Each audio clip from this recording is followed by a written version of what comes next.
大家好，大家好，趁着清明假期3天假，咱们出去吃一顿好的。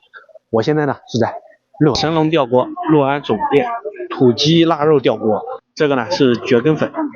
不喝酒当然要先吃米饭，就这2个菜我还是让媳妇儿赶过来，慌忙赶过来先点，要不然的话还不知道要等多久，店里面人实在太多。我第一次吃吊锅，接触吊锅就是在金寨吊锅景区里面吃的，168就一个吊锅。给我印象留下的非常深刻，很好吃。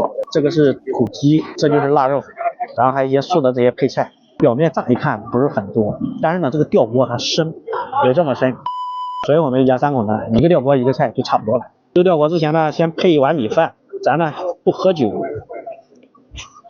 吊锅来了。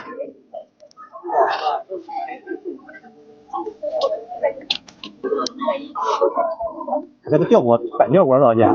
小份138，感觉没有想象中的那么惊艳。这鸡肉还行吧，可能是最近吃鸡吃多了。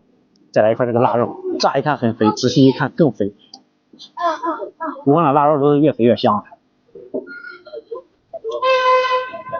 那腊肉好吃。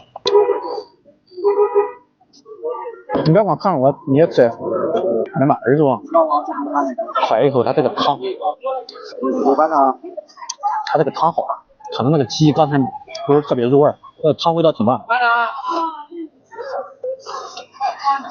哇，鸭脚好吃，总体感觉就像是它这一锅吊了个好汤，然后在里面呢放一些食材炖出来之后啊，味道都挺可以，有点像煮火锅的意思。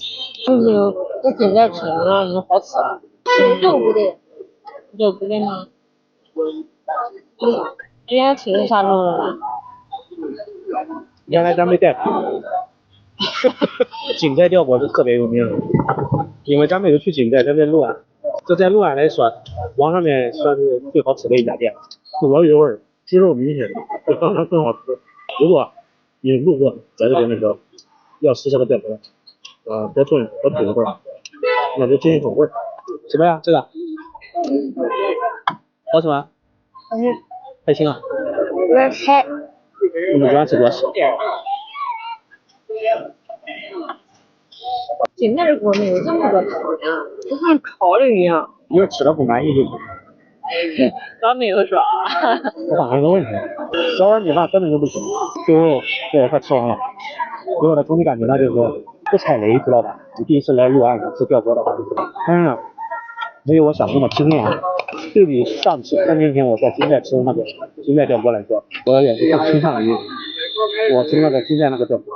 有机会呢，我还会去金寨那边，然后再找一下当年那个景区里面的，找上一起给大家看一下。而他家呢就吊锅，反正那就是不踩雷嘛，今天第一次来，哇，这样来米饭，猜猜看。